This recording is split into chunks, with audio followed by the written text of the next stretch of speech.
Chapter 3 Value, Labor, Money.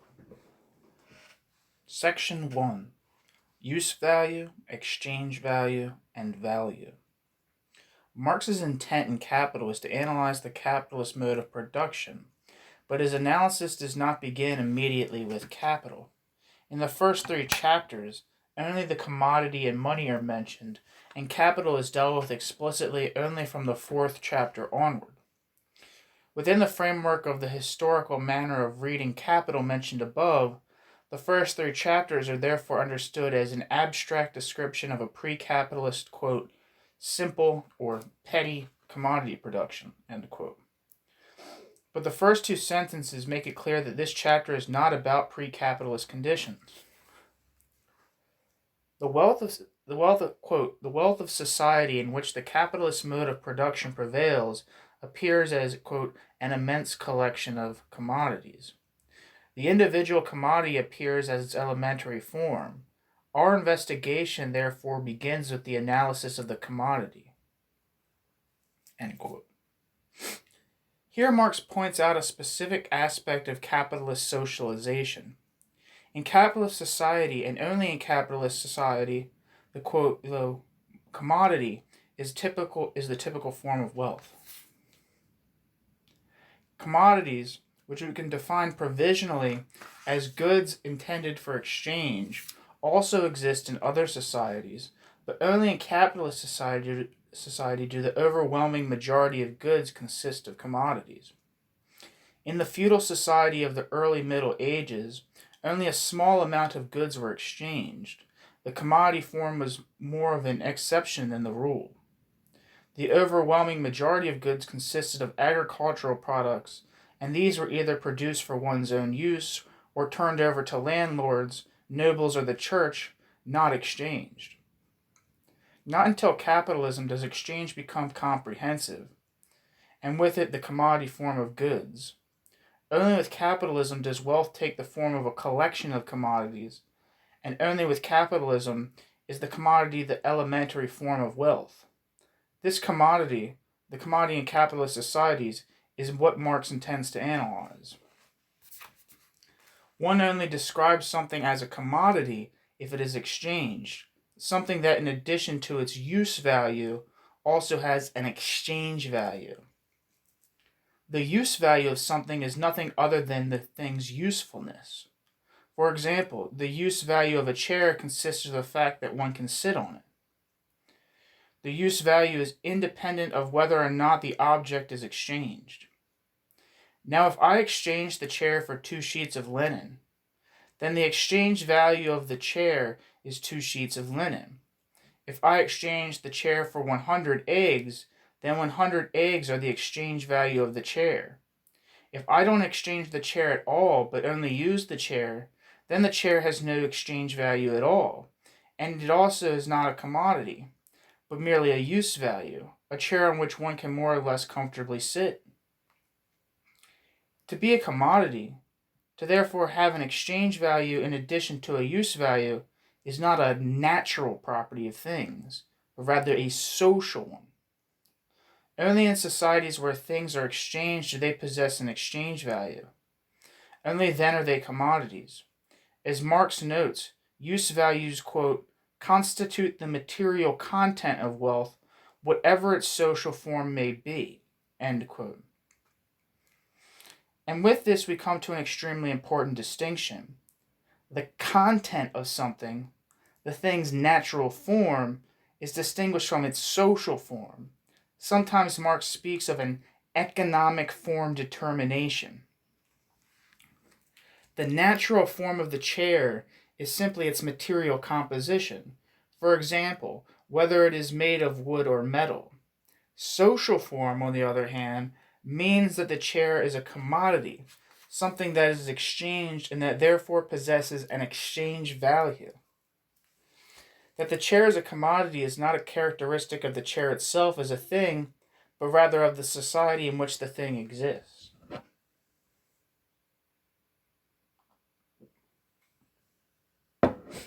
Individual acts of exchange occur in all forms of society that are known to us.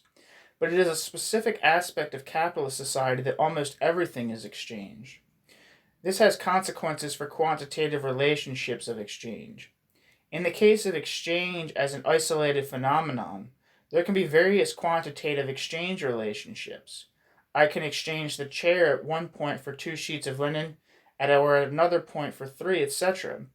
But if exchange is the normal form in which goods are transferred, then individual relations of exchange have to match each other in a certain way. In the example above, a chair was exchanged for 2 sheets of linen or for 100 eggs. If this is so, then it must also be the case that one can exchange 100 eggs for 2 sheets of linen. Why is that? If this were not the case, if for example 100 eggs could only be exchanged for 1 sheet of linen, then by a clever series of acts of exchange I could constantly make a profit. I can exchange a sheet of linen for 100 eggs, then 100 eggs for 1 chair, and then 1 chair for 2 sheets of linen. Through mere exchange, I would have doubled my inventory of linen sheets, and through a number of corresponding acts of exchange, I could continuously increase my wealth. However, this would only be possible as long as I could find exchange partners who would be prepared to carry out the reciprocal acts of exchange. After a short period of time, the other participants in the market would want to imitate my profitable chain, and there would be nobody left who would want to engage in exchange from the other side. Relations of exchange can only be stable when relations of exchange exclude the possibility that profit and loss can result merely through a particular sequence of exchange acts. For capitalist societies, in which exchange is the rule, we can therefore conclude the various exchange values of the same commodity also have to constitute exchange values for each other. If a chair can be exchanged for 2 sheets of linen, and on the other hand for 100 eggs, then one must also be able to exchange 2 linen sheets for 100 eggs. Now, when such a regularity of exchange exists, and it must exist for exchange to function smoothly, then one cannot help asking what a chair, 2 linen sheets, and 100 eggs have in common. The answer suggested by our everyday experience is, these 3 things have the same value. Through experience with exchange, we have a rather exact appreciation of the value of many things. If this diverges in any exchange from our notion of what a thing is worth, then we conclude that a particular thing is just cheap or expensive. But the questions for us are, what is it that constitutes this value, and how is the respective magnitude of value determined? Long before Marx, economists had concerned themselves with this question and came to 2 fundamentally different answers. One answer is, the value of something is determined by the thing's usefulness. For something that is of great use to me, I am prepared to pay a lot, or I'll pay very little or nothing at all for something that is of little use to me. This utility theory of value, however, faces a great problem that Adam Smith had formulated very clearly. Water is of great use. We couldn't live without water, but the value of water is very small. Compared to water, the utility of a diamond is infinitesimally small, but its value is huge. Smith therefore drew the conclusion that it would not be the usefulness of a thing that determines its value. Rather, Adam Smith considered the quantity of labor necessary to produce something as constituting its value. This is the second fundamental answer to the question as to what makes up value.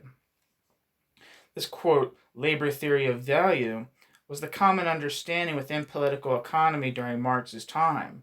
Applied to our example above, the labor theory of value says that a chair, 2 linen sheets, and 100 eggs have the same value because the same quantity of labor is necessary to produce them. There are 2 obvious objections to the labor theory of value. For one, things are also exchanged that are not products of labor, for example, virgin soil. For another, there are certain products of labor, such as works of art, whose exchange value is completely independent of the labor time expended for their production. Regarding the first point, it should be noted that the labor theory of value only explains the value of products of labor. Things that are not products of labor do not possess a value. If they're exchanged, they have an exchange value or price, but no value.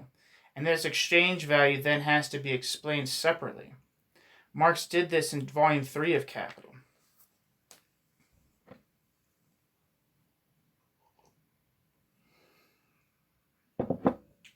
As to the second point, a work of art is a product of labor, but unlike normal commodities, a work of art is a unique object, something that only exists once. The price that a buyer is prepared to pay for its collector's price, which hasn't the slightest to do with the labor expended on the artist, by the artist. However, most economic products are not unique, but rather mass-produced goods, and it is the value of those goods that should be explained. Marx also sees the value of commodities as accounted for by commodity-producing labor, as an objectification of equal human labor. Commodities are values. The magnitude of value is determined by the quantity of the value-forming substance, the labor contained in the article. But Marx continues. That last sentence was a quote, I'm sorry. As an objectification of, quote, equal human labor, commodities are values. The magnitude of value is determined by the, quote, the quantity of the value-forming substance, the labor contained in the article, end quote. Capital Volume 1, page 129. But, Marx continues, it is not the labor time individually expended by isolated producers that create value. A chair then produced by a slow carpenter would have more value than an identical chair produced by a speedy carpenter. Rather, it is the socially necessary labor time that creates value. Quote, socially necessary labor time is the labor time required to produce any use value under the conditions of production normal for a given society and with the average degree of the skill and intensity of labor prevalent in that society. End quote. Capital Volume 1, page 129. However, the labor time socially necessary for the production of a particular use value does not remain constant. If the productivity of labor increases, if more products can be created in the same time span, then the labor time socially necessary for the production of a single item has diminished and the magnitude of its value declines. If, however, the productivity of labor declines, then the labor time socially necessary for production increases and the magnitude of a single product's value increases. This could be the consequence, for example, of natural conditions. If a harvest is spoiled, then the same quantity of labor yields a smaller output. More labor is necessary for the production of a single fruit, and its value increases. If exchange exists, then a division of labor is implied. I only exchange for things that I do not myself produce. Division of labor is a precondition of exchange, but exchange is not a precondition for the division of labor. As a glance at any factory would confirm, within a factory there is a high level of division of labor, but the products themselves are not exchanged for one another. Up until now, one might have had the impression that when the term commodity is used, it refers solely to physical objects. But what is relevant here is the act of exchange, not the fact that physical objects are being exchanged. Services can also be exchanged and therefore become commodities. The difference between a material product and an immaterial service consists solely of a different temporal relationship between production and consumption. The material product is first produced and subsequently consumed. A bread roll should be consumed on the same day, but an automobile can remain by its manufacturer for a few weeks or even months before I have the chance to use it. In the case of a service, whether we are talking about a taxi ride, a massage, or a theater performance, the act of production is concurrent with the act of consumption. As the taxi driver produces a change of place, I consume that change of place. The difference between services and physical objects consists of a distinction of material content. The question as to whether they are commodities pertains to their social form, and that depends upon whether objects and services are exchanged. And with that, we have sorted out the matter of the frequently stated argument that the, quote, transition from industrial to service economy, or in left-wing variant of Hart and Negri, the transition from material to immaterial production, Marx's value theory has become outmoded. The aspect of value theory that we have considered up to this point were largely dealt with by Marx on the first 7 pages out of a total of 50 of the first chapter of Capital. For many Marxists, and most of Marx's critics, this constitutes the core of Marx's value theory. The commodity is use value and value. Value is an objectification of human labor. The magnitude of value depends on the socially necessary labor time required for the production of a commodity. The last point is frequently referred to as the law of value. If that were actually all there is to it, then Marx's value theory would not have gone very far beyond classical political economy. But the central value theoretical insight of Marx's, but the central value theoretical insight of Marx are not limited to these simple propositions. The decisive, most important aspect of Marx's value theory lay beyond what has thus far been outlined, which shall be made clear in the rest of this chapter.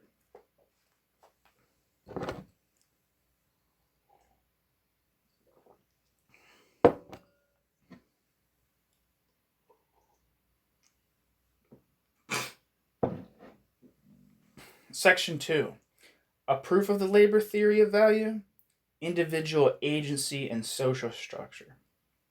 Tied up with the question concerning the difference between Marxist value theory and classical value theory is the question of whether Marx had proven the labor theory of value. That is, whether he had established beyond the shadow of a doubt that labor and nothing else underlies the value of a commodity. This question has been frequently discussed in the literature about Marx, but as we're about to see, Marx was not at all interested in such a proof. Adam Smith had proven the determination of a commodity's value through labor with the argument that labor entails effort and that we therefore estimate the value of something according to how much effort is involved in producing it.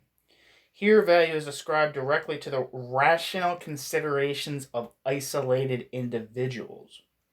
Modern neoclassical economic theory argues in a similar manner, taking utility-maximizing individuals as a point of departure and explaining exchange relationships on the basis of utility estimates.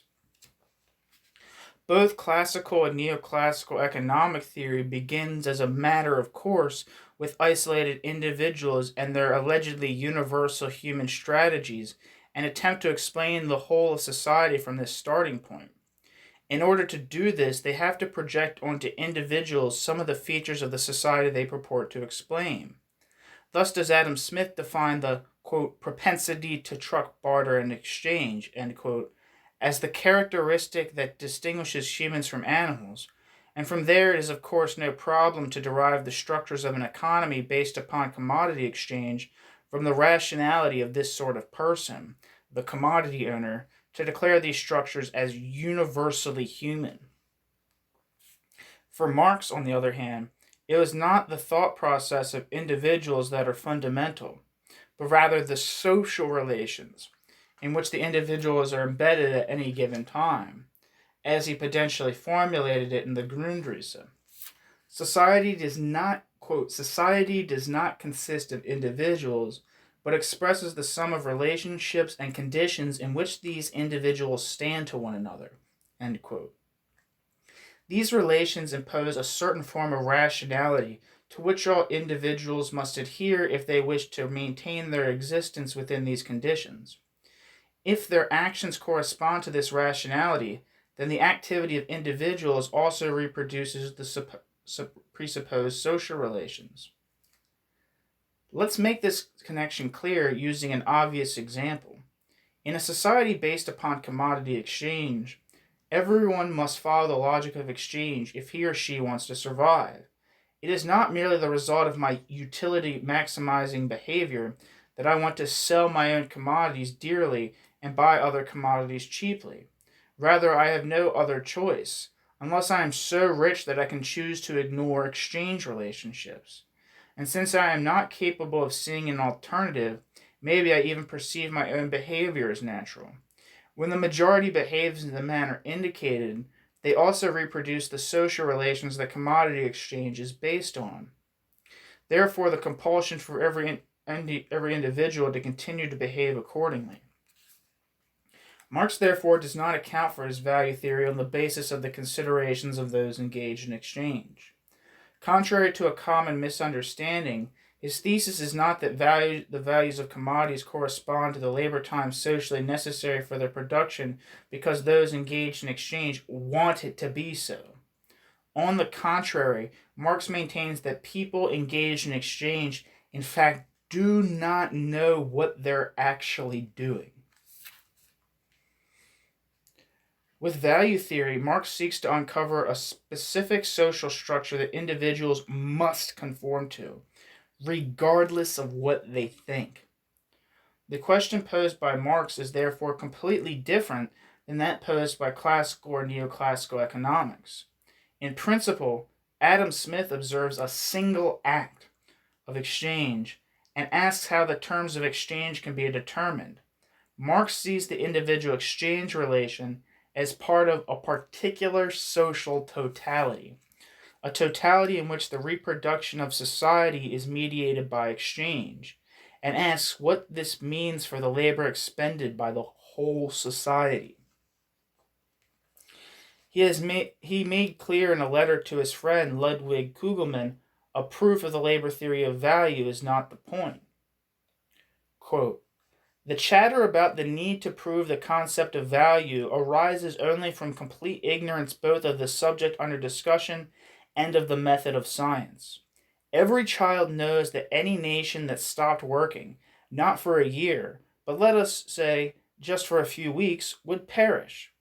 And every child knows, too, that the amounts of products corresponding to the different amounts of needs demand differing and quantitatively determined amounts of society's aggregate labor. It is self-evident that this necessity of the distribution of social labor in specific proportions is certainly not abolished by the specific form of social production. It can only change its form of manifestation. Natural laws cannot be abolished at all. The only thing that can change under historically different conditions is the form in which those laws assert themselves, and the form in which this proportional distribution of labor asserts itself in a state of society in which the interconnection of social labor expresses itself as the private exchange of the individual products of labor is precisely the exchange value of these products. End quote.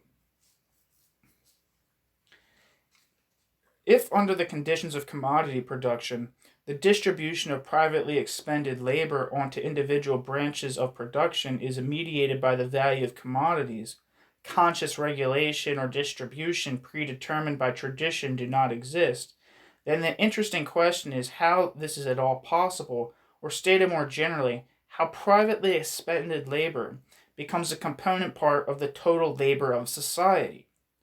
So value theory doesn't prove that an individual act of exchange is determined by the productively necessary quantity of labor. Rather, it should explain the specific social character of commodity-producing labor, and Marx does this mainly beyond the first 7 pages of Capital discussed above, which traditional Marxism, as well as many critics of Marx, take to be the most important for Marx's value theory.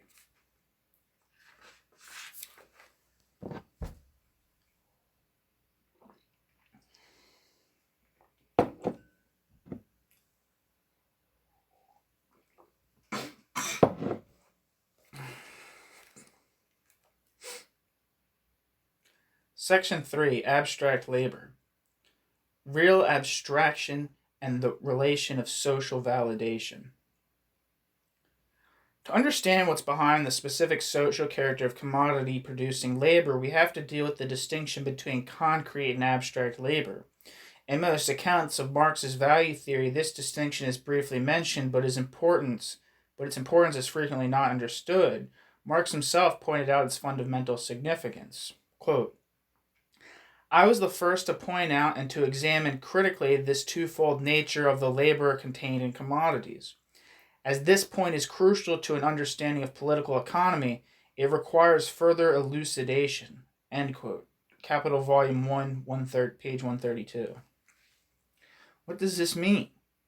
If the commodity has a twofold character, as use value and value, then commodity producing labor must also have a twofold character.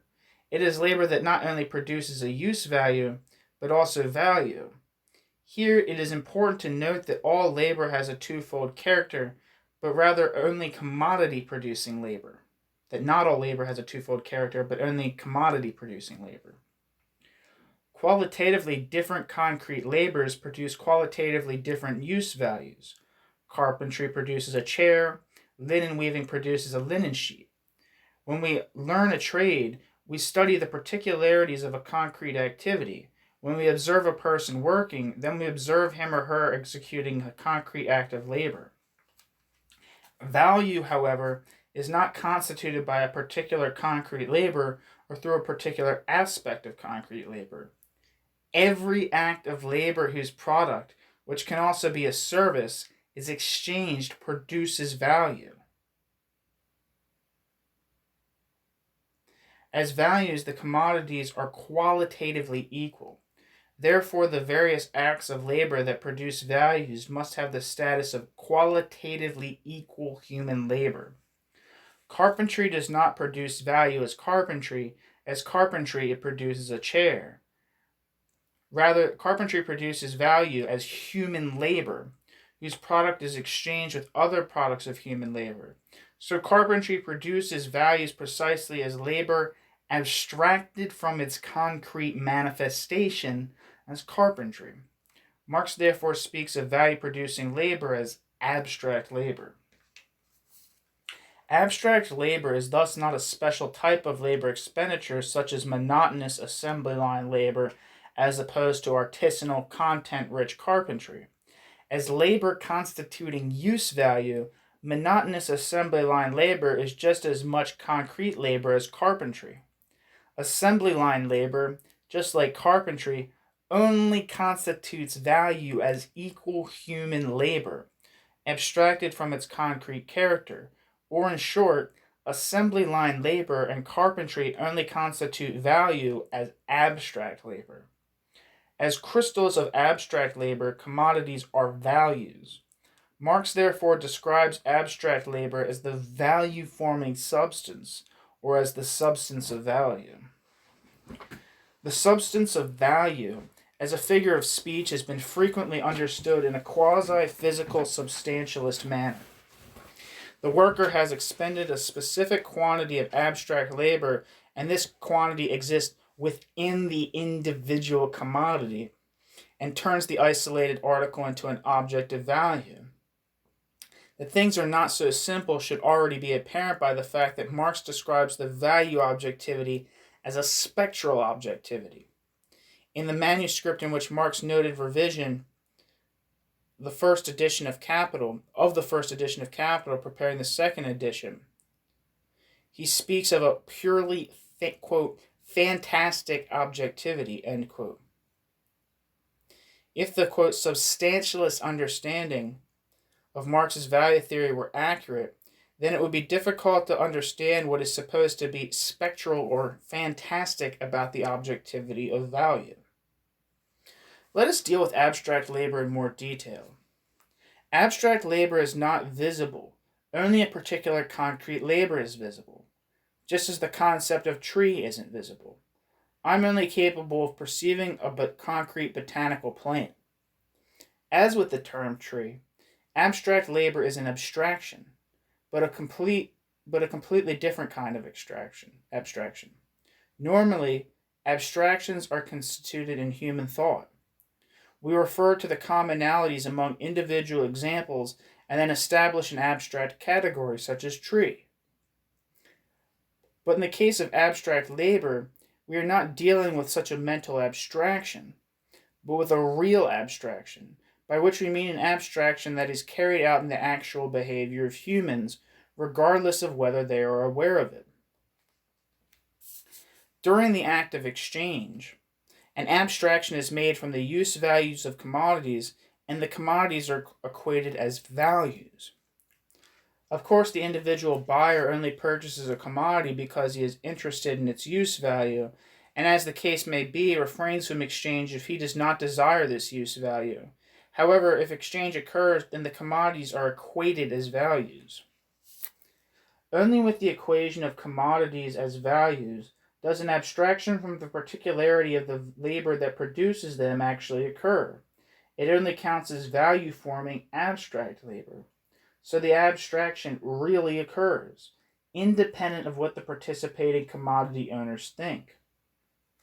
This point is not always made clearly by Marx. He speaks of abstract labor as, quote, an expenditure of human labor power in the physiological sense, end quote. The reduction of various types of labor in a physiological sense, however, is a purely mental abstraction to which any kind of labor can be subjected regardless of whether it produces a commodity. Furthermore, this formulation suggests that abstract labor has a completely non-social, natural foundation and is therefore accordingly provoked naturalistic interpretations of abstract labor. In other passages, however, Marx expresses himself clearly concerning the non-naturalistic foundation of abstract labor. He writes in the revised manuscript of the first edition, quote, the reduction of various concrete private acts of labor to this abstraction of equal human labor is only carried out through exchange, which in fact equates products of different acts of labor with each other, end quote. Accordingly, it is exchange that consummates the abstraction that underlies abstract labor, independent of whether the people engaged in exchange are aware of this abstraction. But then, abstract labor cannot be measured in terms of hours of labor. Every hour of labor measured by a clock is an hour of a particular concrete act of labor, expended by a particular individual, regardless of whether the product is exchanged. Abstract labor, on the other hand, cannot be expended at all. Abstract labor is a relation of social validation that is constituted in exchange. In exchange, the concrete acts of expended labor count as a particular quantum of value constituting abstract labor, or are valid as a specific quantum of abstract labor, and therefore as an element of the total labor of society.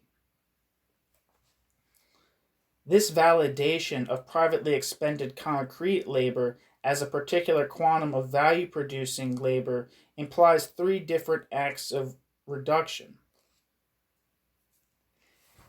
1. Individually, expended labor time is reduced to socially necessary labor time. Only labor that is necessary for the production of a use value under average conditions counts as value constituting.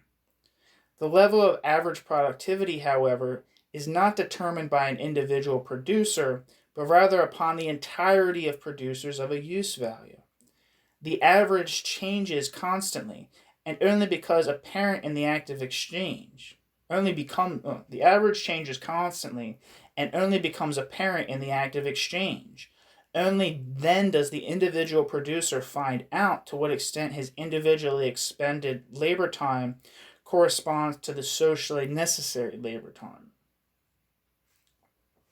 2. In traditional Marxism, a technologically determined socially necessary labor time. In traditional Marxism, a technologically determined socially necessary labor time was usually understood as the sole determinant of value constituting labor. Whether the use values produced faced a corresponding monetary demand appeared to play no role in the determination of their value. However, Marx noted that in order to produce a commodity, one has to produce not only a use value, but rather, quote, use values for others, social use values, end quote, Capital Volume 1, page 131. If a greater quantity of use value, a linen sheet, for example, is produced beyond that of the monetary demand existing in society, then this means that, quote, too great a portion of the total social labor time has been expended in the form of weaving. Where did I mess up here? I feel like I messed up somewhere. If a great quantity of a use value, a linen sheet, for example, is produced beyond that of the monetary demand existing in society, then this means that, quote, too great a portion of the total social labor time has been expended in the form of weaving.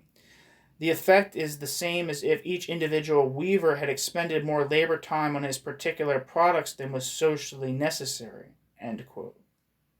That's a really important quote. I'm going to repeat that. If a greater quantity of a use value, a linen sheet, for example, is produced beyond that of the monetary demand existing in society, then this means that, quote, too great a portion of the total social labor time has been expended in the form of weaving. The effect is the same as if each individual weaver had expended more labor time on his particular product than was socially necessary. End quote. Capital Volume 1, page 202. Only labor time expended under the average existing conditions of production, as well as for the satisfaction of monetary social demand, constitutes value. To what extent the privately expended labor was actually necessary to satisfy demand depends on the one hand upon the amount of this demand, and on the other hand upon the volume of production of other producers, both of which first become apparent in exchange. 3. Individual acts of labor expenditure are not only distinguished from one another in their concrete characteristics, as carpentry, as tailoring, etc., but in regard to the qualifications of the required labor power. Quote, simple labor power is the labor power possessed in his bodily organism by every ordinary man on the average without being developed in any special way. End quote. Capital Volume 1, page 135. Exactly what counts as a qualification belonging to the simple average labor force, and whether, for example, reading and writing or computer skills are counted among these qualifications varies from country to country and among different cultural epochs, but remains firmly established within a particular country at a particular point in time. The labor of more highly qualified forces of labor counts as skilled labor and is regarded as constituting a greater magnitude of value than simple average labor. To what degree a particular amount of skilled labor constitutes more value than the same amount of simple labor is again only apparent in exchange. Not only do the qualifications of the labor force emphasized by Marx play a role in the quantitative relation, also decisive are processes of social hierarchization that are reflected, for example, in the fact that, quote, female professions have a lower status than male professions, which in turn influences how activities are considered simple or skilled. The extent to which privately expended individual labor counts or is effectively valid as value constituting abstract labor is the result of these three reductions that take place simultaneously in the act of exchange.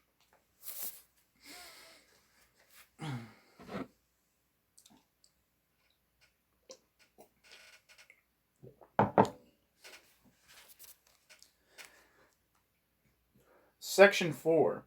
Spectral Objectivity. A production or circulation theory of value. Value objectivity is not possessed by commodities as objectifications of concrete labor, but rather as objectifications of abstract labor. However, as we just outlined, abstract labor is a relation of social validation existing only in exchange, where privately expended labor counts as value constituting abstract labor, then value also first exists in exchange. What's more, value is not at all a property that an individual thing possesses in and of itself. The substance of value, that constitutes the foundation of this objectivity is not inherent to individual commodities, but is bestowed mutually in the act of exchange. The most emphatic statement on this by Marx can be found in his revised manuscript for the first edition. There he states that when a coat is exchanged for a linen, then both are reduced to an objectification of human labor per se. However, it should not be forgotten that, quote, none of both is an end in its of it. It should not be forgotten that, quote, none of both is in and of itself value objectivity.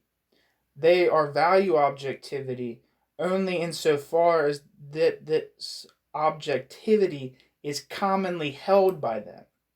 Outside of their relationship with each other, the relationship in which they are equalized, neither coat nor linen possess value objectivity or objectivity as congelations, or congelations, I don't know how you say that, as congelations of human labor per se, end quote. As a consequence, quote, a product of labor considered in isolation is not value, nor is it a commodity. It only becomes value in its unity with another product of Jesus Christ. As a consequence, a product of labor considered in isolation is not value, nor is it a commodity. It only becomes value in its unity with another product of labor, end quote. This is not a good reading.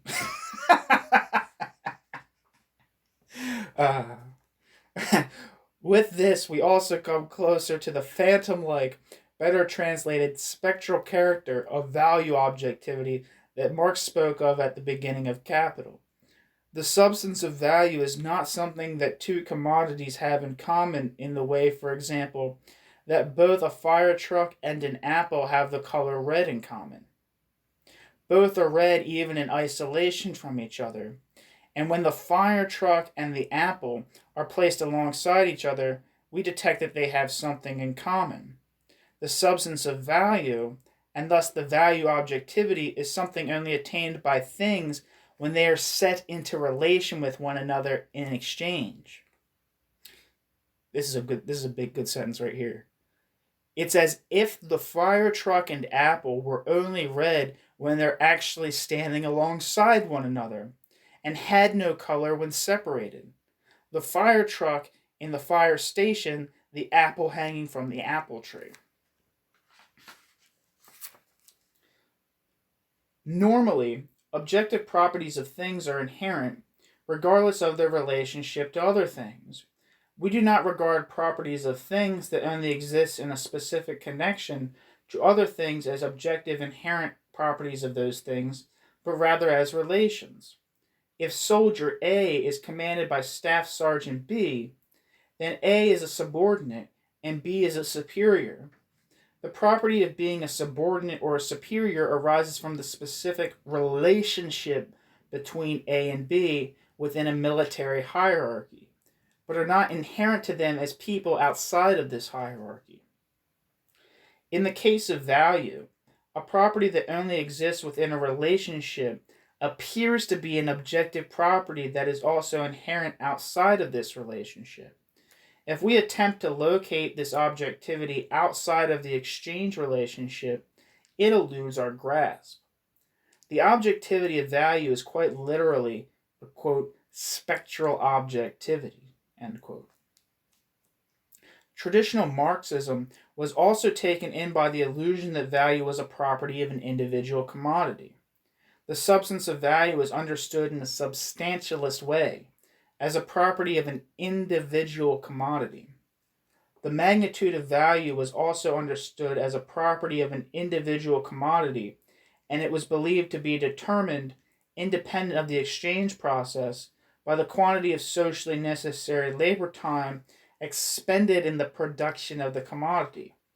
Conceptions that emphasized the importance of exchange were accused of advancing a circulation theory of value, and thus of approaching value by emphasis on a supposedly negligible aspect. However, Even the question as to whether value and the magnitude of value are determined in the sphere of production or in the sphere of circulation, the sphere of buying and selling, is the result of a fatal reduction. Value isn't just there after being produced someplace.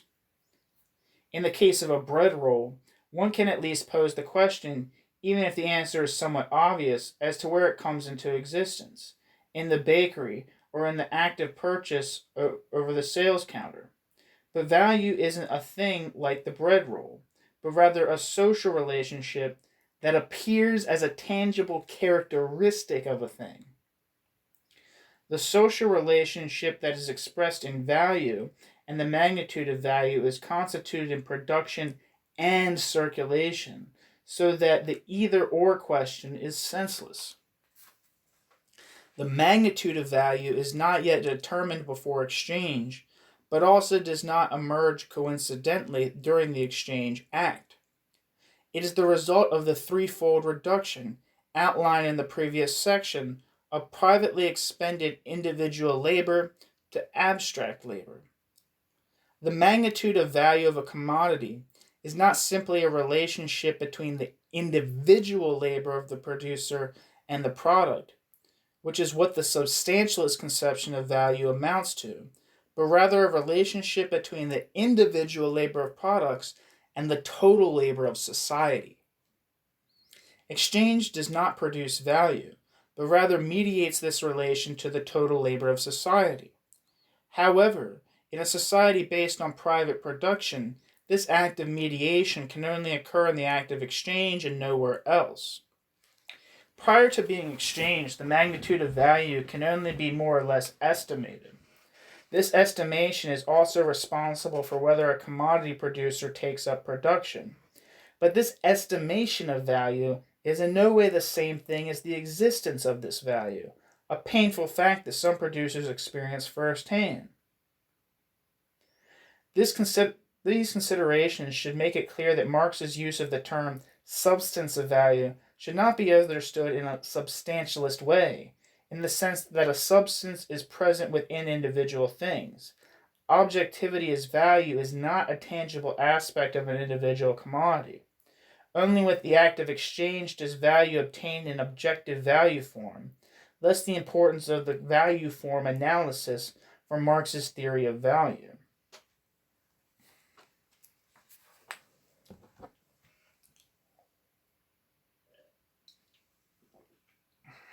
Section 5. The form of value in money. Economic determinate form. With the analysis of the form of value, Marx claims to accomplish something that has no counterpart in bourgeois economy. He writes, quote, "Everyone knows, if nothing else, that commodities have a common value form, which contrasts in the most striking manner with the motley natural forms of their use values. I refer to the money form. Now, however, we have to perform a task never even attempted by bourgeois economics. That is, we have to show the origin, the genesis of this money form. We have to trace the development of the expression of value contained in the value relation of commodities from its simplest, almost imperceptible outline to the dazzling money form." End quote. Capital Volume 1, page 139. This sentence has been frequently understood as if Marx's intent is to trace at a high level of abstraction the historical emergence of money, starting from the simple exchange of products. But if that were the case, then his attempt to distinguish himself from bourgeois economics by claiming to accomplish something that is the latter never even attempted would be completely exaggerated. Even in Marx's time, such abstract historical sketches belong to the standard repertoire of economists. But let us recall that in the first sentence of Capital, Marx clearly states that his intent is not to analyze a pre-capitalist commodity, but rather the commodity as the commodity exists in capitalism. See the beginning section of 3.1 above. Hence it is clear that with the phrase origin, he does not mean the historical emergence of money, but rather a conceptual relationship of development. He is not concerned with the historical development of money, not even in a completely abstract sense, but with a conceptual reconstruction of the connection between the, quote, simple form of value, a commodity expressing its value through another commodity, and the, quote, money form. This is a relation that exists within contemporary capitalism. More generally, the question is whether money is a commodity in a commodity-producing society is merely a practical aid, which is otherwise basically dispensable, or whether money is in fact a necessity. In Marx's time, this question was not a merely academic one. Various socialist tendencies, in devising alternatives to capitalism, aspired to a society in which private commodity production would continue to exist, but money would be abolished and replaced by certificates of entitlement to goods or slips denoting hours of labor performed. The proof that money and commodity production are inseparable was also intended as a critique of such tendencies. In his analysis of money, Marx proceeds in 3 steps. 1. First, in a form analysis, meaning that form determinations are analyzed while disregarding the commodity owners. The general equivalent form, respectively the money form, of value is developed as a necessary form of value. Subsequently, the activity of commodity owners is dealt with. Actual money, which must correspond to the determinations of the general equivalent form, first emerges on the basis of such activity. Finally, the various functions that money assumes within simple circulation, meaning the circulation of commodities and money abstracting from capital, are developed. Bourgeois economics usually begins its treatment of money by enumerating the various functions of money. That money exists at all is explained with the argument that without money it would be rather difficult to organize exchange. That is, the justification occurs at the level of the activity of commodity owners. Form analytical considerations about the connection between value and value form cannot be found at all within bourgeois economics, yet this connection is exactly the genesis that Marx spoke of in the above quotation. However, many Marxists have difficulties understanding Marx's analysis. Substantialist interpretations by bourgeois economists normally place emphasis upon the functions of money and are generally at a loss to deal with the conceptual development of the money form and money. But even non-substantialist interpretations often ignore the differences between the first 2 steps, the conceptual development of the money form and the conceptual development of actual money. We'll deal with the first step in this subsection and handle steps 2 and 3 in the following 2 subsections. Marx begins the analysis of the value form with the examination of the, quote, simple, isolated, or accidental form of value, end quote. This is the expression of a commodity's value in another commodity. For example, X commodity A equals Y commodity B. Or Marx's famous example, 20 yards of linen equals 1 coat. The value of the linen is expressed, and the coat serves as a means of expressing the value of the linen. Both commodities thus play completely different roles in the form of the expression of value, and Marx assigns different terms to these roles. The value of the first commodity, linen, is expressed as a relative value, meaning in relation to something else. This commodity is in the relative form of value. The second commodity, the coat, serves as an equivalent for the value of the first commodity. It is in the equivalent form of value. In the simple expression of value, only the value of one commodity can be expressed at any given time. Only the value of the linen is expressed as a specific quantity of coat. The value of the coat, on the other hand, is not expressed. However, the expression of value, quote, 20 yards of linen are worth 1 coat, end quote, also implies the reverse, quote, 1 coat is worth 20 yards of linen, end quote. Now the coat is in the relative form of value and the linen is in the equivalent form. Value cannot be grasped within an individual use value. Value only obtains a tangible form in the expression of value. The commodity that appears as the equivalent form, commodity B, now has the status of being the embodiment of the value of the commodity in the relative form of value, commodity A. But considered in isolation, the second commodity is just as much a use value as the first commodity. However, within the expression of value, the second commodity is in the equivalent form. However, within the expression of value, the second commodity in the equivalent form plays a specific role. It has the status not only of being a particular use value, but also contains simultaneously, in its manifestation as use value, as a direct embodiment of value. Quote, hence in the value relation, in which the coat is the equivalent of the linen, the form of the coat counts as a form of value. End quote. The value of the linen only acquires an objective form because the value assumes the form of the coat. The value of the linen becomes tangible, visible, and measurable as a specific quantity of coat. Marx summarizes this as follows. Quote, the internal opposition between use value and value, hidden within the commodity, is therefore represented on the surface by an external opposition, i.e. by a relation between two commodities such that the one commodity whose own value is supposed to be expressed counts directly only as a use value, whereas the other commodity in which that value is to be expressed counts directly only as exchange value. End quote. Value is something purely social.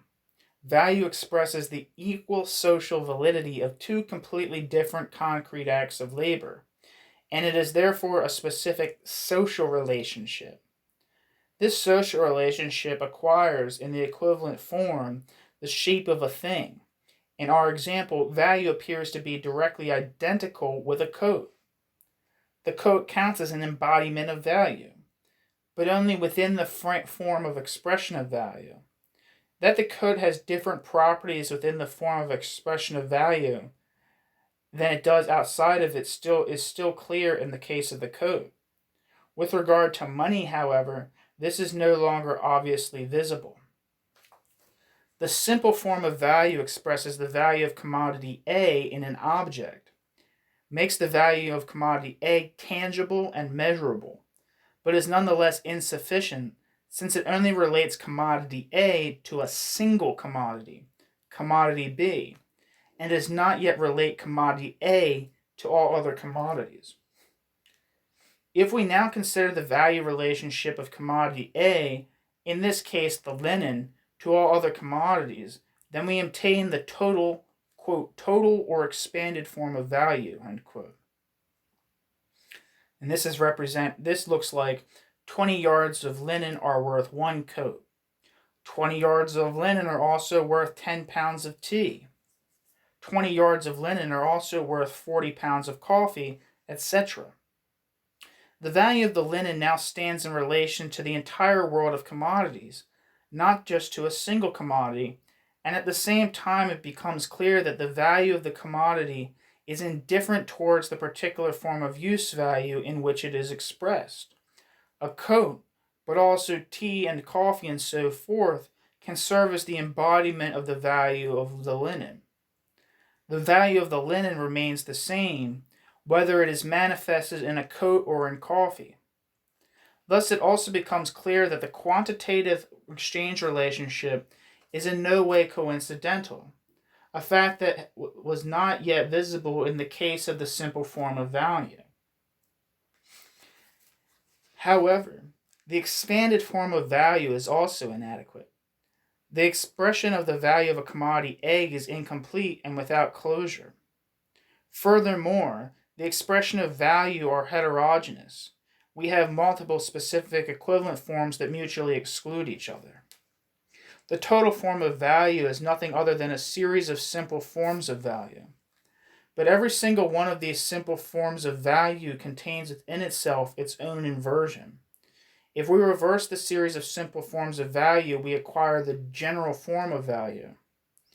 One coat is worth 20 yards of linen.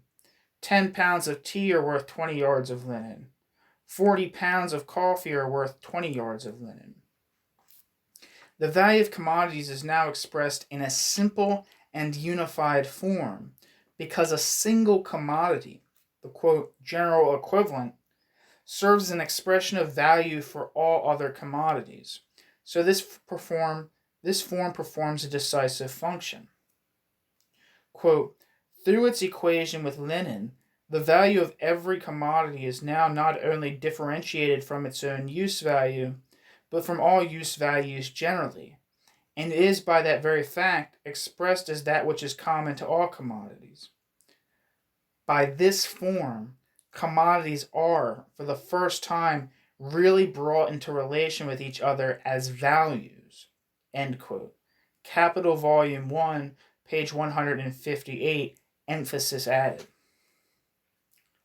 The value objectivity is not an inherent property of any individual commodity, but rather a social characteristic, because it expresses the relationship of individual commodities, or respectively the individual acts of labor producing these commodities, to the entire world of commodities, respectively the total labor of society. Thus, not only does value necessitate an objective form of value, necessitates a form of... Thus, not only does value necessitate an objective form of value, value necessitates a form of value that expresses this social character, and this is first accomplished with the general form of value.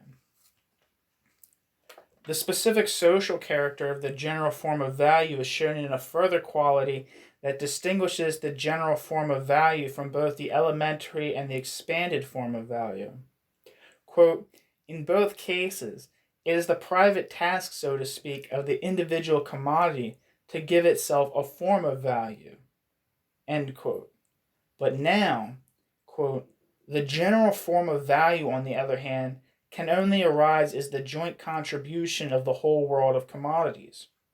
A commodity only acquires a general expression of its value if, at the same time, all other commodities express their values in the same equivalent, and every newly emergent commodity must follow suit. It thus becomes evident that because the objectivity of commodities as values is the purely, quote, social existence of these things, it can only be expressed through the whole range of their social relations. End quote. Capital Volume 1, page 159. What becomes evident here is something that is not clear to everyday consciousness, but is first apparent as a result of scientific analysis. The social character of value expresses itself in a specifically social form of value. Value and magnitude of value, which are actually not properties of an individual commodity, can now, with the help of the general equivalent, be expressed so that it seems as if they were simple properties of individual commodities. Qualitatively, the value of coats, or tea, coffee, etc., consists in their equality with linen. The value of a coat, or 20 pounds of tea, 40 pounds of coffee, etc., is 20 yards of linen. The money form is ultimately distinguished from the general form of value merely by the fact that the equivalent form has coalesced, quote, by social custom, with the specific natural form of a particular commodity. Historically, this has been gold, and to a lesser extent, silver. This commodity thus becomes the, quote, money commodity. This commodity becomes, quote, the money commodity. The reference to, quote, social custom makes it clear that with the money form, we find ourselves at the level of activity of commodity owners. Up to now, commodity owners have not been discussed. The commodity form of the product of labor and the exchange relations of commodities have been observed, but not the exchange acts of commodity owners.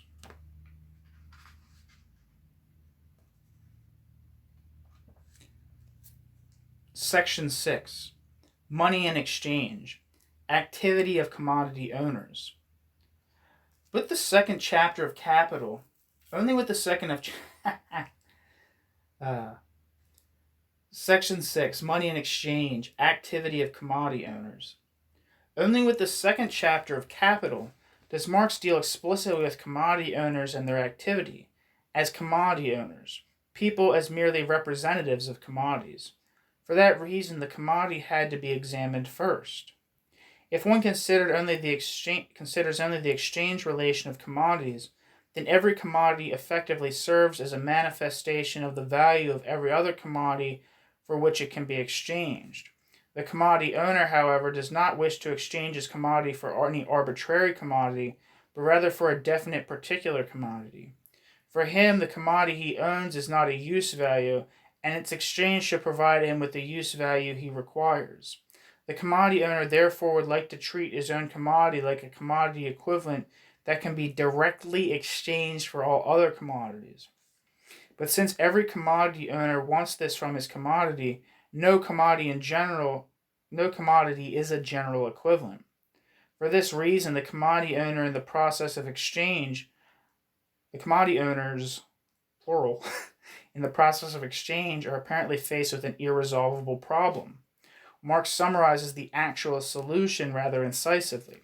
Quote, "In their difficulties, our commodity owners think like Faust. In the beginning there was the deed. They have therefore already acted before thinking. The natural laws of the commodity have manifested themselves in the natural instincts of the commodity owners. The commodity owners can only bring their commodities into relations as values, and therefore as commodities, by bringing them in an opposing relation with one other commodity, which serves as the universal equivalent. We have already reached that result by our analysis of a commodity. The form analysis undertaken by Marx in the first chapter that we dealt with in the previous section. But only the action of society can turn a particular commodity into the universal equivalent. The social action of all other commodities, therefore, sets apart the particular commodity in which they all represent their values. The natural form of this commodity therefore becomes the socially recognized equivalent form.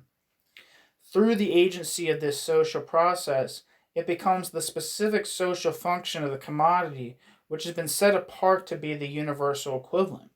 It thus becomes money." End quote. Capital Volume 1, pages 180 to 181. The analysis of the commodity revealed the necessity of the general equivalent form. In order to behave towards something as commodities, that is to relate things to each other as values, the owner of commodities must relate their commodities to a general equivalent. Their social act must make a commodity into a general equivalent and thus real money. The people engaged in exchange are free in their activity, but as commodity owners, they must follow the laws imposed by the nature of commodities. As Marx already observed in the preface to Capital, individuals only enter the stage insofar as they are, quote, personifications of economic categories, end quote. Capital, Volume 1, page 92. If the analysis begins by considering the activity and consciousness of commodity owners, then the social context that needs to be explained has been taken for granted. This is the reason why it was necessary for Marx to distinguish between the form determinants of the commodity and the activity of commodity owners, and initially depict the form determinants as such, since they are the given preconditions for the activity and considerations of the commodity owners, who then continually reproduce these conditions through their own activity. Really existing money is a result of the activity of commodity owners, but in no way rests upon a silent contract, as John Locke, one of the most important philosophers of the early bourgeois era, thought. Money is not simply introduced with deliberate consideration in one go, which is what economists who argue that money is used as a means of simplifying exchange assume. Commodity owners, explained Marx, quote, already acted before thinking, end quote. Their activity necessarily brings about money as a result. Otherwise, it is not at all possible to relate commodities to one another as values. So money is in no way merely a helpful means of simplifying exchange on the practical level and an appendage of value theory on the theoretical level. Marx's value theory is rather a monetary theory of value. Without the value form, commodities cannot be related to one another as values, and only with the money form does an adequate form of value exist. Substantialist conceptions of value, which attempt to establish the existence of value within individual objects, are pre-monetary theories of value. They attempt to develop a theory of value without reference to money. Both the labor theory of value of classical political economy and the theory of marginal utility of neoclassical economics are pre-monetary theories of value. The usual Marxist value theory that alleges that value is already completely determined by, quote, socially necessary labor time is also a pre-monetary value theory.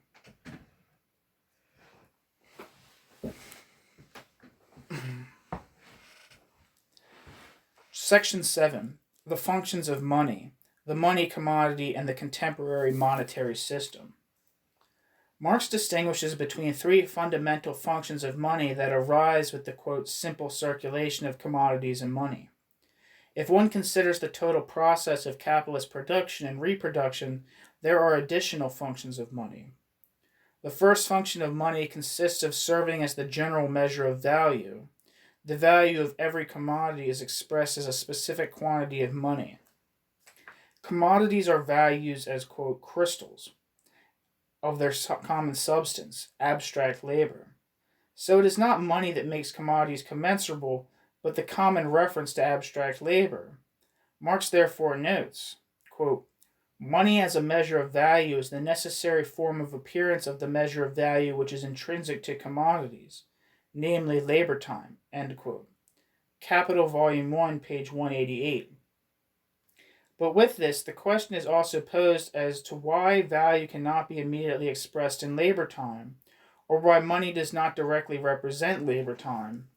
Marx very briefly deals with this question in Capital in a footnote and refers to his earlier text of 1859, a contribution to the critique of political economy.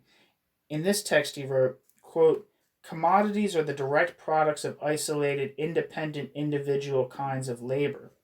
And through their alienation, in the course of individual exchange, they must prove that they are general social labor. In other words, on the basis of commodity production, labor becomes social labor only as a result of the universal alienation of individual kinds of labor. End quote. That which can be measured by a clock is always just the individual private labor expended before the act of exchange. As noted in the section concerning abstract labor, only with exchange can it be shown how much of this privately expended labor was actually value constituting and thus valid as an element of social labor time. Value constituting labor time, or the magnitude of abstract labor, cannot be measured before, only during exchange. And when the values of all commodities are set in relation with one another, then this act of measuring can only be conducted by means of money. For that reason, Marx can speak of money as the, quote, necessary form of appearance of the immanent value measurement by labor time. Value constituting labor time cannot be otherwise measured except through money. The expression of the value of a commodity in money terms is its price. To specify the price of a commodity, there must be a clear understanding of what functions as money, gold, silver, a paper note. But the money must not necessarily be at hand. It merely serves here in a, quote, imaginary or ideal capacity, end quote. The magnitude of value of a commodity is expressed in its price, and this is the only possibility for the magnitude of value to be expressed.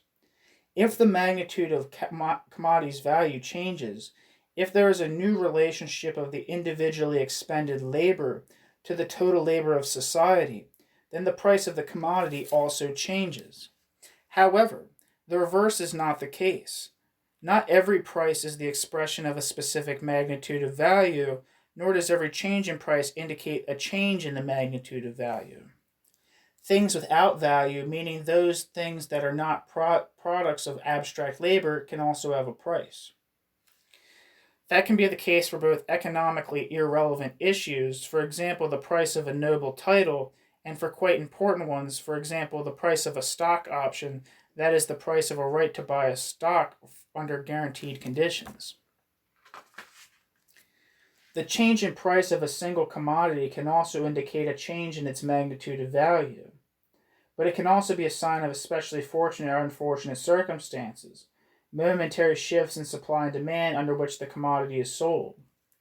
The simultaneous change in the price of all commodities, that is, a change in the price level, generally does not indicate a change in all magnitudes of value, but rather a change in the value of money. The devaluation of money is reflected in a general rise in prices, inflation, while a rise in money's value is reflected in a general decline in prices, deflation.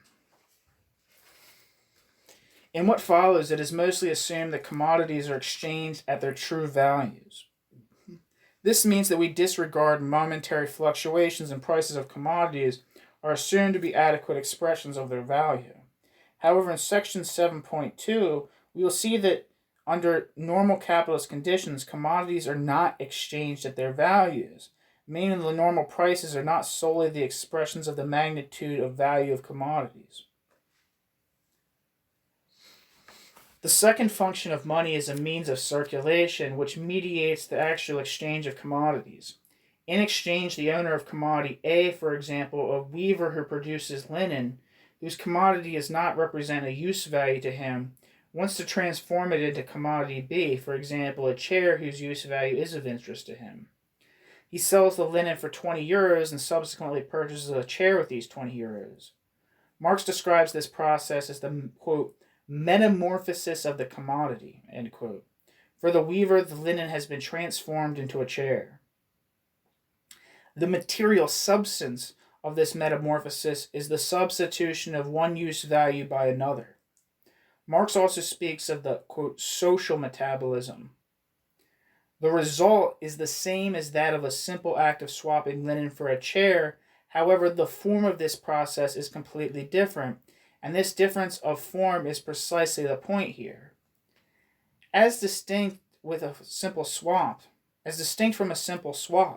the metamorphosis of the commodity is mediated by money. The process has the form of commodity, money, commodity, CMC, or concretely from the standpoint of the weaver, linen, money, chair. What is for the weaver the first act of the process? Commodity sold for money. The transformation of the linen into money is for the possessor of the money who buys the linen the conclusion of the metamorphosis of his original commodity. The purchase of the chair presents itself to the weaver as the conclusion of his commodity's metamorphosis, and in contrast, for the carpenter who sells the chair, this act is the beginning of the metamorphosis of the commodity. The metamorphosis of commodities are labyrinth and never-ending. In their totality, they constitute the circulation of commodities. The simple exchange of products, use values for use value, is in contrast merely a two-sided affair, which is excluded in the individual act of exchange. The circulation of commodities and the exchange of products are thus fundamentally different. The fact that interrelation of various individual acts is established through money in the circulation of commodities as opposed to mere exchange of products also means reciprocally that the intervention of money also contains the possibility of the interruption of this cohesion. If the weaver sells his linen but holds on to the money without buying anything, then not only is the metamorphosis of his own commodity, the linen, interrupted, but so is the metamorphosis of other commodities, for example, the chair. The possibility of interruption and and therefore of crisis, is inherent to the mediation of the social circulation of matter through money. I'm going to repeat that. I like that. The possibility of interruption and therefore of crisis is inherent in the mediation of the social circulation of matter through money. But for the mere possibility of crisis to become an actual crisis, a series of further circumstances must come into play. The metamorphosis of the commodity sold for money to purchase another commodity, begins with one commodity, ends with a different commodity of the same value but of a different use value. The commodity emanates from a particular commodity owner and returns to him in a different physical form. To that extent, the commodity is part of an act of circulation. The money that mediates this circulation, on the one hand, traces an orbit during the first act. The commodity is sold for money. The commodity owner receives money, but only in order to spend that money again under normally functioning circumstances of commodity circulation and complete the subsequent act of a commodity purchase with that money. In its function as a means of circulation, money constantly remains within the sphere of circulation. However, merely symbolic money is sufficient for circulation, since the commodity owners are only concerned with the commodities that they can buy with it, and money can be submitted for mere, quote, symbols of value that are themselves without value, such as paper bills. Only with its third function does money ultimately function as real money. As the magnitude of value, money does not actually have to be present, and ideal money is sufficient. As a means of circulation, money has to be present, but symbolic money is sufficient. Only as a unity of magnitude of value and means of circulation is money really money, that is, an independent embodiment of value, and this implies a series of new determinations. Whereas the various commodities in their material existence represent particular use values and their value, abstract wealth can only be imagined. Real money is, quote, the material being of abstract wealth, end quote. Whatever material object functions as money counts as a thing of value in its immediate material existence. As a thing of value, it can be exchanged for at any time for any other commodity. As a thing of value, money can be exchanged at any time for any other commodity, and can thus be transformed into any use value. Real money is therefore, quote, the material symbol of physical wealth, end quote. Real money, meaning money as an independent manifestation of value, has very specific functions. Real money functions as a hoard, as a means of payment, and as universal money. As a hoard, money is withdrawn from circulation. The money in hoard no longer mediates the circulation of commodities, but instead serves as an independent manifestation of value outside the process of circulation. In order to hoard, a commodity owner sells commodities without engaging in a subsequent act of purchase. The goal of the sale is to hold on to money as an independent manifestation of value. Every commodity producer, in order not to postpone his own purchases until his commodities are sold, or in order to ensure against his failure to sell a commodity, is dependent on a smaller or greater hoard of money. In money's function as means of payment, money also acts as an independent manifestation of value. If a commodity is not paid for at the moment of purchase but later, then the buyer becomes a debtor and the seller becomes a creditor. Money does not function here as a means of circulation that mediates a purchase, but as a means of payment that concludes a purchase that has already happened. The phrase means of payment is used by Marx only in this sense. In contemporary everyday usage, as well as in contemporary economics, any money used to pay for purchase is described as means of payment, regardless of whether payment is made immediately or later. If money is used as a means of circulation, then the commodity owner initially engages in an act of sale, a commodity sold for money. He then subsequently makes a purchase and consumes another commodity with that money. In the case of money being used as a means of payment, the sequence is reversed. First, the commodity owner makes a purchase, then the commodity owner engages in a sales act to obtain the money for meeting his payment obligations. Acquiring money as the independent manifestation of value is now the function of the sale. Finally, money functions as world money on the world market. On the world market, money can be used as a means of circulation in order to mediate a sale, as means of payment for concluding a sale, or as, quote, the universally recognized social materialization of wealth, end quote. Capital Volume 1, page 24. When not used for sale or payment, but to transfer wealth from one country to another, for example, after a war. In Capital, Marx assumes that money always has to be linked to a particular commodity.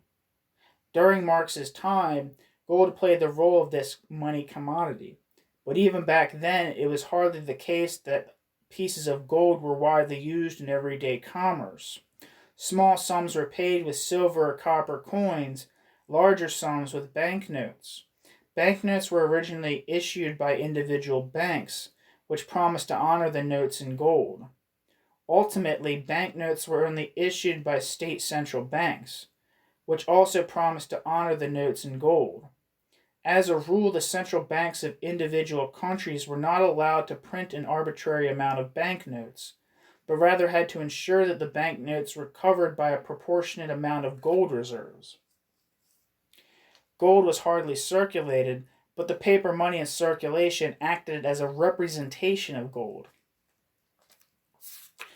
After the Second World War, at a conference in Bretton Woods, New Hampshire, an international currency system was agreed upon that was still based upon a gold standard.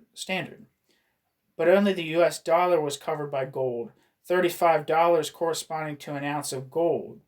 All other currencies had a fixed exchange rate to the dollar. However, the obligation to honor the dollars in gold was not valid for private individuals, only for state central banks.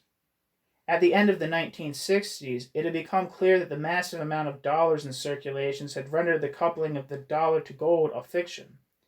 At the beginning of the 1970s, the gold standard was formally abolished, as were fixed currency exchange rates.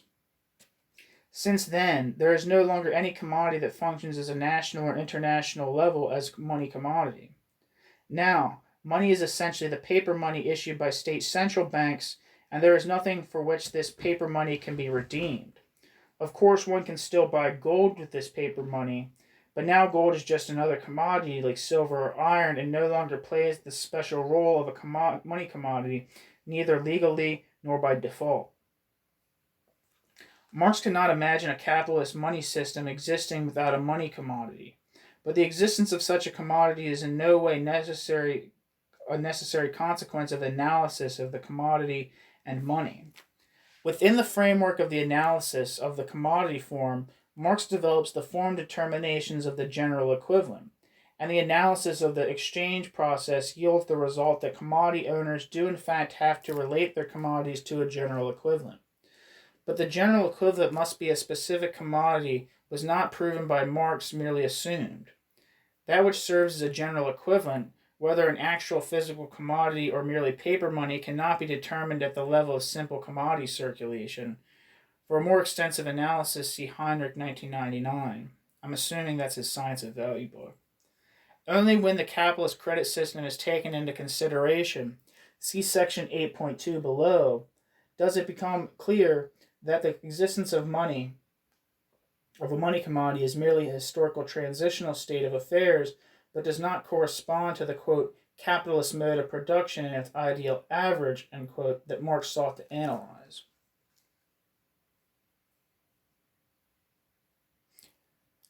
Section 8. The secret of the fetishism of commodities and money. The final section of the first chapter of Capital is entitled, quote, the fetishism of the commodity and its secret. The term commodity fetishism has enjoyed a certain amount of propagation since Marx's time, but is not always used and understood in a way referring to phenomena dealt with by Marx. Marx did not use the term commodity fetishism to describe how people in capitalism place an undue importance upon the consumption of commodities, or that they make a fetish out of particular commodities that serve as status symbols. The term also does not refer to making a fetish of brand names. There is no secret behind possessing expensive commodities as a status symbols that need to be deciphered. It is only the case that the commodity fetishism. It is often the case that commodity fetish Jesus Christ. Let me take a deep breath and some water for a second.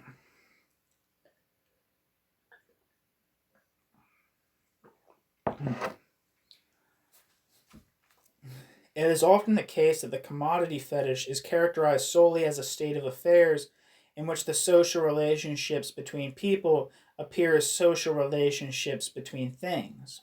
The relationships of those engaged in exchange appear as a value relationship between the products being exchanged, so that social relationships become the property of things. But if we leave it at that, then fetishism appears to be merely a mistake. People ascribe false properties to the products of their labor and fail to see that, quote, in reality, end quote, a social relationship between people lies behind the relationship between things. Fetishism could therefore be a form of, quote, false consciousness that merely conceals the real conditions. If that were the case, then this false consciousness must disappear once the conditions that have been explained. In this reductionist concept of the commodity fetish, important points of Marx's analysis are lost. We will therefore deal with Marx's argumentation in great detail. To offer a better overview, the following is divided into different sections. A. One must first pose the question whether we can pinpoint the secret of what Marx speaks of in the section heading and that he seeks to decipher. A. One must first pose the question, where can we pinpoint the secret that Marx speaks of in the section heading and that he seeks to decipher? Marx commences with the following, quote, a commodity appears at first sight as an extremely obvious, trivial thing.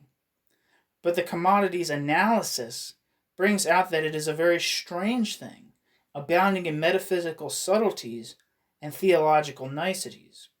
Capital Volume 1, page 163. Emphasis added. The commodity is thus only a very strange and mysterious thing, not in terms of everyday perception, but as a result of the analysis as rendered thus far. A table, for example, is, quote, an ordinary sensuous thing, but as soon as the table emerges as a commodity, it changes into a thing which transcends sensuousness, end quote. Capital Volume 1, page 163. This translation is wrong. Marx literally writes that as a commodity, it is changed, quote, into a sensuous extrasensory thing, end quote. To our everyday perception, a table is above all a particular use value. As a commodity, a table also has a particular value. Both aspects are not at all mysterious to our spontaneous everyday consciousness. And the notion that the magnitude of value depends upon the volume of expended labor time might be accepted or contested, but the circumstance itself is in no way mysterious. The, quote, sensuous extrasensory character of the commodity is first made clear by analysis. The analysis shows that the value objectivity of the commodity cannot be expressed within the commodity itself and is therefore, quote, extrasensory, that is, quote, a spectral objectivity, end quote, but only in another commodity that effectively acts as the direct embodiment of value. The substance of value, abstract labor, was demonstrated to be just as elusive as the objectivity of value. The analysis has thus unearthed a number of disconcerting findings. B. Marx then asks, quote, Whence then arises the enigmatic character of the product of labor as soon as it assumes the form of commodities, end quote, and formulates the following answer. Clearly it arises from this form itself. The equality, following answer, quote, clearly it arises from this form itself. The equality of the kinds of human labor takes on a physical form in the equal objectivity of the products of labor as values. The measure of the expenditure of human labor power by its duration takes on the form of the magnitude of the value of the produced products of labor. And finally, the relationship between the producers within which the social characteristics of their labor are manifested take on the form of social relation between the products of labor. The mysterious character of the commodity form consists therefore simply in the fact that the commodity reflects the social characteristics of men's own labor as objective characteristics of the products of labor themselves, as the socio-natural properties of these things. Hence, it also reflects the social relation of the producers to the sum total of labor as a social relation which exists apart from and outside the producers. End quote. In every social form of production characterized by a division of labor, people stand in a particular social relationship to one another. In commodity production, the social relationship between people appears as a relationship between things. It is no longer people who stand in a specific relationship with one another, but commodities. People's social relationships therefore appear to them as, quote, socio-natural properties of the products of labor. What Marx means can be demonstrated using the example of value. On the one hand, it is clear that value is not a natural property of things like weight or color. But on the other, for the people in a commodity-producing society, it seems as if things in a social context automatically possess value, and therefore automatically follow their own objective laws to which humans must submit. Under the conditions of commodity production, things take on a life of their own, for which Marx only finds a suitable comparison in the, quote, misty realms of religion, end quote. In religion, it is the products of the human mind that take on a life of their own, whereas in the world of commodities, it is the, quote, products of men's hands that do so. Quote, I call this the fetishism which attaches itself to the products of labor as soon as they are produced as commodities, and is therefore inseparable from the production of commodities. End quote. C. If fetishism, quote, attaches itself to commodities, then it must be something more than simply a case of false consciousness. The fetishism must also express an actual situation. And under the conditions of commodity production, producers do not relate to one another in a direct social way. Producers first enter into a relationship with one another during the act of exchange, through the products of their labor. That their social relationship to one another appears as a social relationship between things is therefore not at all an illusion. To those who are engaged in exchange, writes Marx, quote, the social relation between their private labors appears as what they are, i.e., they do not appear as direct social relations between persons and their work, but rather as material relations between persons and social relations between things. End quote. Capital Volume 1, page 166. That things have social characteristics under the conditions of commodity production is in no way wrong. What is wrong is the assumption that they possess these social characteristics automatically in every social context. Fetishism does not consist of products of labor being regarded as objects of value. In bourgeois society, products of labor that are exchanged are in fact objects of value. But this objectivity of value is considered as, quote, self-evident and nature-imposed necessity, end quote. Capital Volume 1, page 175. What must interest commodity owners first and foremost is the value of their commodities. These values are the objective expression of a social connection produced by humans, but not transparent to humans. Quote, men do not therefore bring the products of their labor into relation with each other as values because they see these objects merely as the material integuments of homogeneous human labor. The reverse is true. By equating their different products to each other in exchange as values, they equate their different kinds of labor as human labor. They do this without being aware of it. End quote. Capital Volume 1, page 166. Commodity producers produce their social connection precisely not as a result of a particular awareness concerning the connection between value and labor, but independent of such awareness. It would therefore be completely wrong to understand Marx's theory of value as claiming that people exchange their commodities according to their values because they know how much labor is contained within the individual products. It is Marx's intent to show that humans act without being aware of the conditions of their action. E. This unconsciously produced fetishism is not simply a case of false consciousness, but rather possesses material force. Whether my individually expended labor is recognized as a component of total labor of society, and to what degree, is not information provided to me directly by society, but by the value of my commodity in exchange. And my prosperity or misfortune depends upon this information. But the magnitudes of value of commodities, quote, vary continually, independently of the will, foreknowledge, and actions of the exchangers. Their own movement within society has for them the form of a movement made by things, which far from being under their control, in fact control them, end quote. Capital Volume 1, pages 169 to 70. The value of commodities is an expression of an overwhelming social interaction that cannot be controlled by individuals. In a commodity-producing society, people, all of them, are under the control of things, and the decisive relations of domination are not personal, but, quote, objective.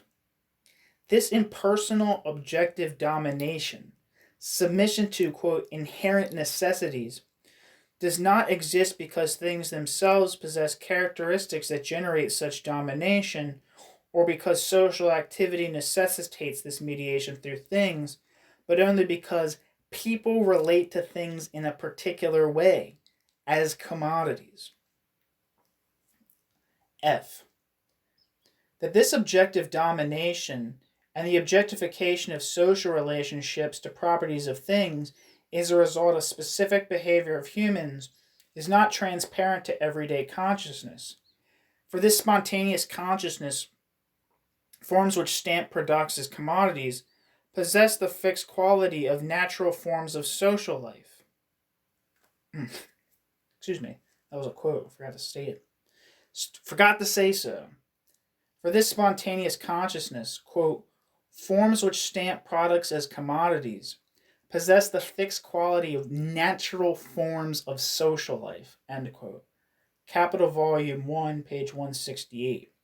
In addition to everyday consciousness, classical political economy and modern neoclassical economics labors under the delusion of these forms. However, this delusion is not the result of the subjective delusion of individual economists. Marx emphasized that this delusion is itself based upon a specific objectivity, and therefore has a certain necessity. Quote, the categories of bourgeois economics consist precisely of forms of this kind. Oh, this isn't a quote. Oh, no, it is. God damn it. Quote, the categories of bourgeois economics consist precisely of forms of this kind. They are forms of thought which are socially valid and therefore objective. For the relations of production belonging to this historically determined mode of social production, i.e. commodity production, end quote. Capital Volume 1, page 169. These, quote, objective forms of thought constitute what individual economists perceive as a matter of course to be the immediate, obvious object of political economy. In this passage, it becomes clear that what Marx meant by the, quote, critical expose of the system of bourgeois economy, end quote, in his letter to Lassalle. The critique of bourgeois categories is not an abstract exercise in the philosophy of science, but is rather inseparable from it. The various schools of political economy do not engage in debate concerning the form determinations of their subject matter, but rather concerning the content of these form determinations.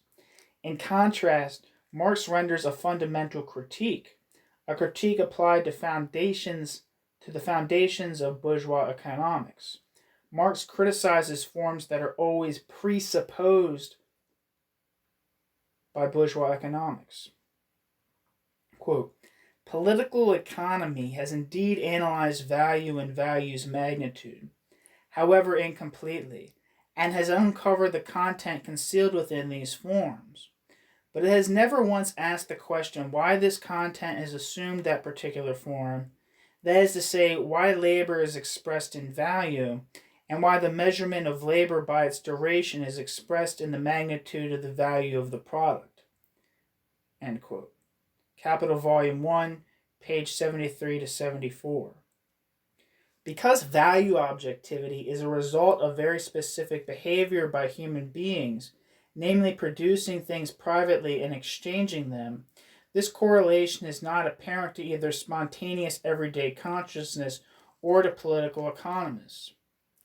Both everyday consciousness and the political economists see in the commodity form a, quote, socio-natural property, end quote. In this aspect, both everyday consciousness and the science of economics remains imprisoned within this fetishism. As Marx makes this fetishism recognizable, he not only provides the foundations for a critique of consciousness and the fields of knowledge, he makes clear that social relationships must in no way remain the way that they are. The rule of value over humans is not a natural law of society, but the result of a very specific behavior by humans, and this behavior can, at least in principle, be changed. A society without commodities and money is conceivable. G. Fetishism is not limited to the commodity. It is also inherent to money. Money, as an independent manifestation of value, possesses a special form of value. It exists in the form of the general equivalent. All other commodities do not. The specific commodity, or piece of paper, that functions as money can only function as money because all other commodities relate to it as money. However, the form of money appears to be a, quote, socio-natural property of this commodity. Quote, what appears to happen is not that a particular commodity becomes money because all other commodities express their values in it, but on the contrary, that all other commodities universally express their values in a particular commodity because it is money. The movement through which this process has been mediated vanishes in its own result, leaving no trace behind.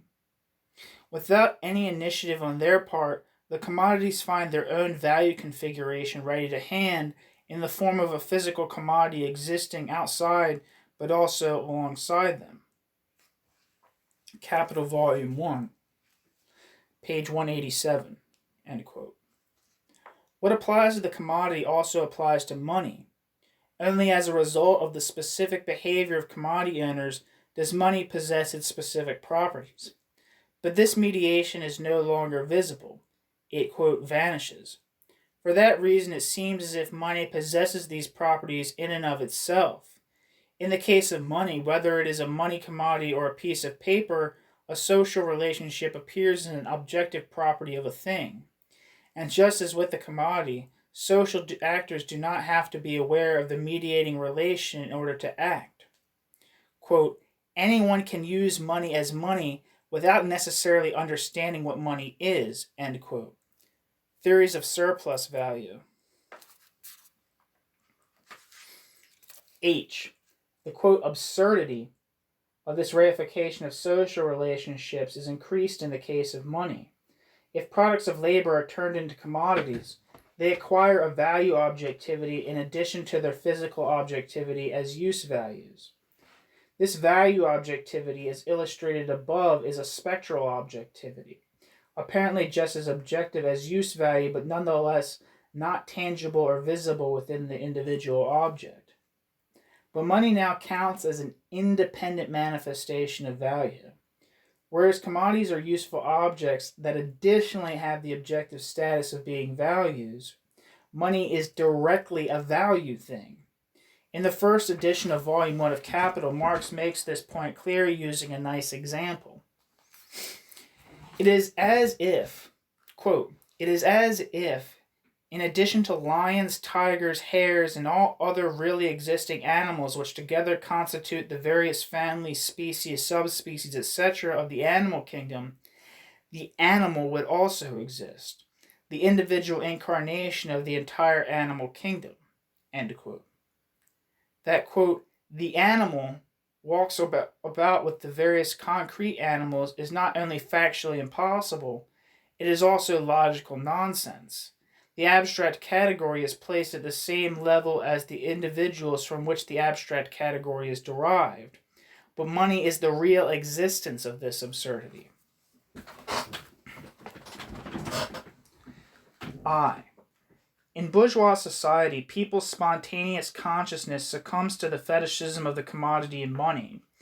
The rationality of their behavior is always a sort of rationality within the framework set by commodity production. If the intentions of social actors, that which they know, are made the point of departure of analysis, as is the case in neoclassical economics and various sociological theories, then that which individuals, quote, don't know, the framework that preconditions their thought and activity, is blanked out of the analysis from the very start. Proceeding from this consideration, not only can we criticize a considerable portion of the foundations of bourgeois economics and sociology, but also a popular argument of worldview Marxism, namely that there exists a social subject, the working class, which on the basis of its particular position in bourgeois society possesses a special ability to see through social relationships. Many representatives of traditional Marxism express the need to, quote, take the standpoint of the working class in order to understand capitalism. But in doing so, they overlook the fact that workers, just like capitalists, in their spontaneous consciousness, are also subjects to the delusion of commodity fetishism. In the next few chapters, we'll see that the capitalist mode of production brings forth other inversions and absurdities to which both workers and capitalists succumb. One cannot therefore speak of a privileged position of perception occupied by the working class, but one also cannot make the claim that fetishism is in principle impenetrable. Whew, a long-ass chapter.